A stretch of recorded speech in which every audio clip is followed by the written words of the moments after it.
Hey everyone, and welcome back to Double Your Vocabulary. I'm your host, Iris, here with my fantastic co-host, Ernesto, and of course, our furry little mascot, Spodie, who's probably napping under the desk right now. Today, we're diving into a super practical topic, gracefully declining an invitation. That's right, Iris. We all get invitations, and sometimes, for various reasons, we just can't say yes. It's a common real-life situation, and knowing how to politely say no without offending anyone is a valuable social skill in any language. Absolutely. We've prepared 3 distinct, real-life practice samples for you today. These scenarios will give you a solid foundation for handling different situations where you might need to turn down an offer or event. We'll explore various expressions and phrases you can use to deliver your refusal clearly and kindly. Remember, practice makes perfect when you are learning new vocabulary. Let's jump into the practice samples. All right, for our first simulation, imagine a friend invites you to a last-minute get-together, but you already have a packed schedule and just can't make it work. Here we go. Hey Iris, there's a small barbecue at my place this Saturday, totally impromptu. Just thought I'd see if you're free to swing by. Nothing fancy, just good company and some grilled food. Oh, Ernesto, that sounds absolutely lovely, and I really appreciate you thinking of me. However, I'm already swamped with commitments this weekend. My schedule is just too tight to squeeze anything else in. No worries at all, I totally get it. Weekends can get pretty hectic sometimes. It's a shame you can't join us, but perhaps another time then. Definitely, I'd love a rain check if you do something similar soon. Give my best to everyone. Have a fantastic time. Will do, Iris, take care. Okay, for our second practice sample, imagine a colleague invites you to a work-related networking event after hours. It's important, but you're just feeling completely drained and unable to attend. All right, Ernesto, this evening there's a really important industry mixer downtown.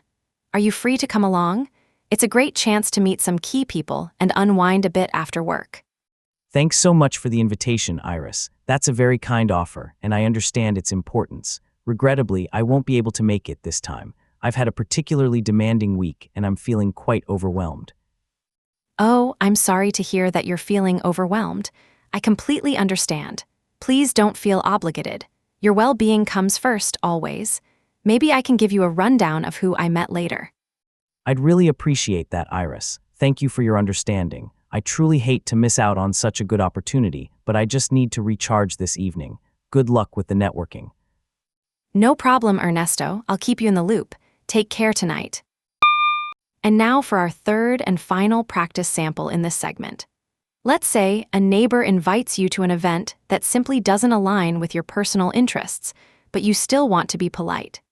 Hey, Iris, my bowling league is having a charity tournament next month, and we need an extra player. It's for a great cause, and it promises to be a lot of fun. Would you consider joining our team? That's really thoughtful of you to ask, Ernesto. A charity tournament sounds wonderful, and I admire your involvement. However, bowling isn't really my forte, and I wouldn't want to drag down your team's chances.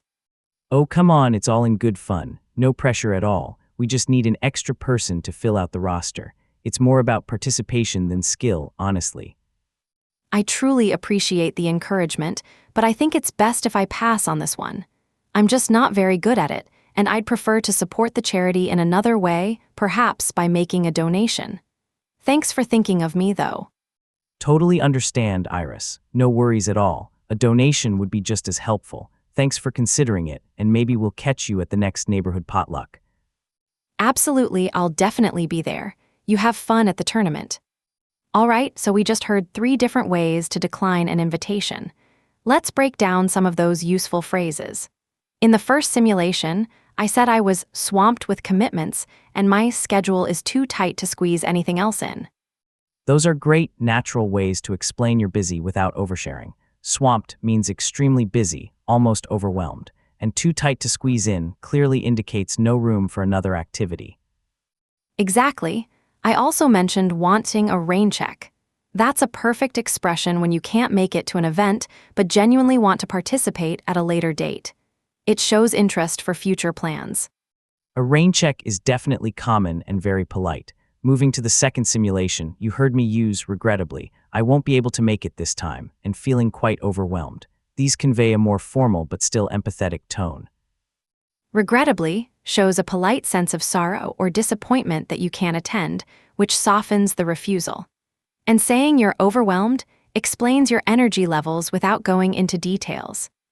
Right? I also said, I truly hate to miss out. This expresses genuine regret and appreciation for the invitation, even though you have to decline. It keeps the relationship positive, which is key in professional settings. That's a fantastic point, Ernesto. It avoids making the other person feel like you don't value their invitation. Finally, in our third sample, I used bowling isn't really my forte, and I think it's best if I pass on this one. Not my forte is a good way to politely say something isn't your strength or interest without being rude. And best if I pass is a straightforward, clear, but still gentle refusal for something you'd prefer not to do. Exactly. Offering to support the charity in another way, like making a donation, also shows goodwill and that you appreciate the cause, even if the activity itself isn't for you. It's all about being honest and clear while maintaining a friendly and respectful tone. These expressions should give you a good starting point for your next social interaction. Remember, communication is key. All right, everyone, let's circle back to those simulations and dig deeper into the expressions we used. The goal is always to sound natural and genuinely polite when you're turning something down. Exactly. In that first scenario about the last-minute barbecue, I heard you say you were swamped with commitments. That's a fantastic everyday phrase. A quick shortcut for that is simply, I'm swamped. Right, and following that, my schedule is too tight to squeeze anything else in, conveyed the lack of time clearly. Another way to put it, making it a bit shorter, could be I'm booked solid for the weekend. Those are perfect, and when you suggested, I'd love a rain check, that shows you're genuinely interested in participating another time, even if you can't make the current event. It keeps the door open for future invitations. Moving to the networking event simulation, you chose regrettably, I won't be able to make it this time. That regrettably adds a touch of respectful disappointment, which is crucial in professional situations. It does, and explaining that you're feeling quite overwhelmed gives a good reason without oversharing. It communicates a need for personal time, which most people understand and respect. Yes, overwhelmed is very relatable. You also used, I truly hate to miss out, which is excellent. It demonstrates genuine appreciation for the invitation and the opportunity, even though you must decline. Absolutely, it's about valuing the person and the offer. Then, in the bowling tournament example, you said bowling isn't really my forte. That's a polite, clear way to express a lack of interest or skill. Indeed, and finally, I think it's best if I pass on this one is a direct yet gentle refusal. It sets a boundary without causing offense. Yes, and offering to support the charity in another way, like a donation, truly reinforces your good intentions despite not participating in the activity itself. It's a very gracious way to handle it. Those phrases are incredibly versatile. Let's explore how some of these expressions fit into different daily contexts beyond our simulations. Real-life usage makes them stick.